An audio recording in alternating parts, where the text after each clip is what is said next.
ल कटुन्जे खोला सल्ल बगिराखेको छ। यो खोलाले धेरै धान फल्ने खेतहरू सबै जङ्गलमा परिणत भयो। यता हामी पहिला खेती गर्थ्यौँ, यो खोलामा माछा मार्थ्यौँ। आज गाउँ सुन्ने भयो, यहाँ मान्छे चरामुसा पनि हिँड्दैन रहेछ। उता त अलिअलि अलैँचीहरू रोप्दै गर्छ मान्छेले। झोर जङ्गल भएछ, के गर्नु।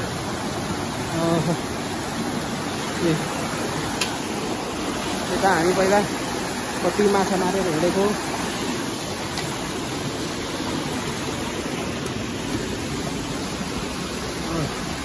ल यस्तो सिस्नो घारी छिरि नसक्नु।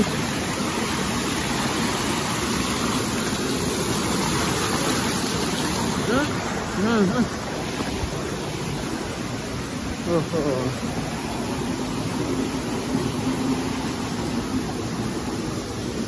ल उराट लाग्दो भएछ।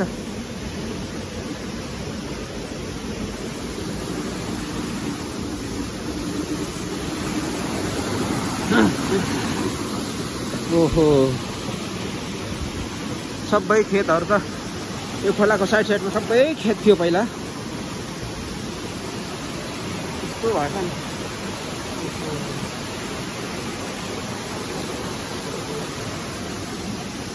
यो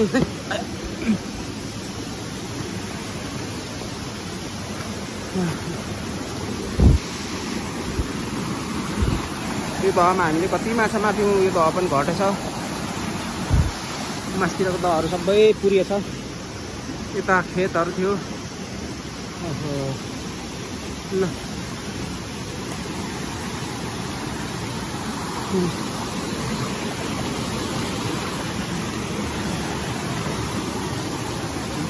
ल यता पहिला गोठाला घाँस गर्नेहरूले यहाँबाट कत्रो बाटो थियो, अहिले यो यस्तो घारीमा परिणत भएछ।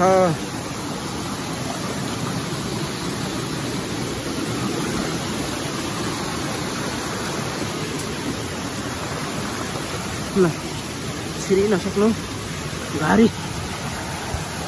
यहाँ हामी धेरै माछा मार्थ्यौँ। यो दह पनि सुकेछ। ठुलो दह थियो, यहाँ यति धेरै माछा हुन्थ्यो।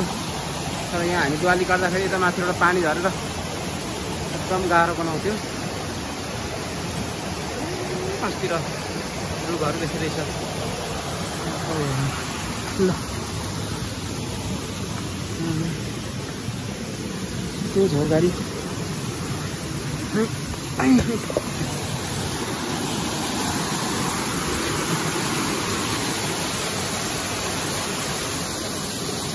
हाम्रो खेतहरू यस्तो भएछ। नाना यता आउनु उता सिस्नुहरूलाई कुट्नु नै यता मासतिर निक्ल्यो।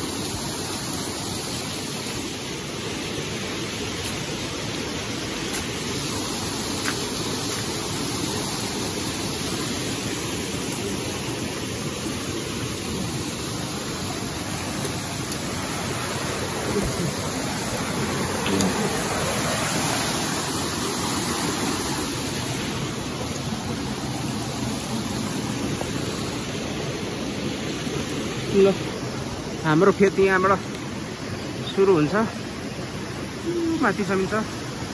सबै यो झोर भएछ। यहाँ हामीले पहिला धान रोप्थ्यौँ। यो खोला खेल्थ्यौँ हामी मसिनो हुँदाखेरि। धान रोपाइ हुँदा माछा मार्थ्यौँ यहाँनिर। यता हाम्रो हुँदै माथि 80% खेतहरू थियो। ल अहिले यस्तो उराट लाग्दो मान्छेहरू बसाइसकेको कारणले गर्दाखेरि सबै खेत बाँझो भयो।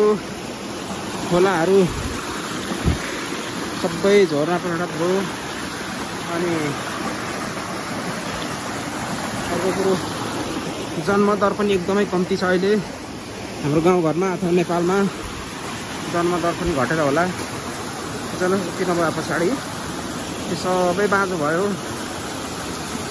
के गर्ने। माथि पछाडि हामीले यहाँ मैले अलैँची खेती पनि गरेँ 2-4 वर्ष। तर अब झोर दैनिक दिन बढेको हुनाले मैले पनि गर्न सकिनँ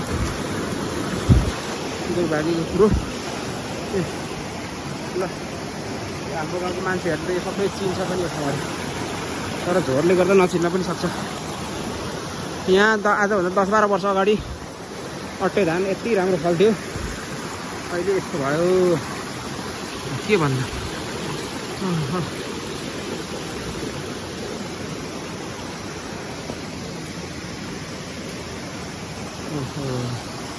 खोलाहरू यहाँ माछाहरू कति हुन्छ धेरै पहिला।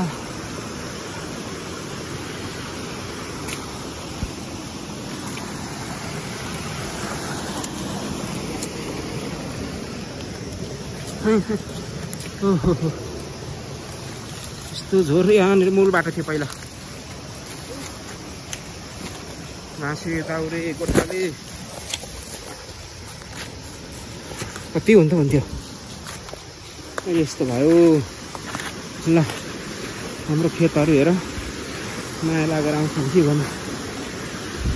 यहाँनिर फालेको धान कति खाएर हामी हाम्रो ज्यान धानेको,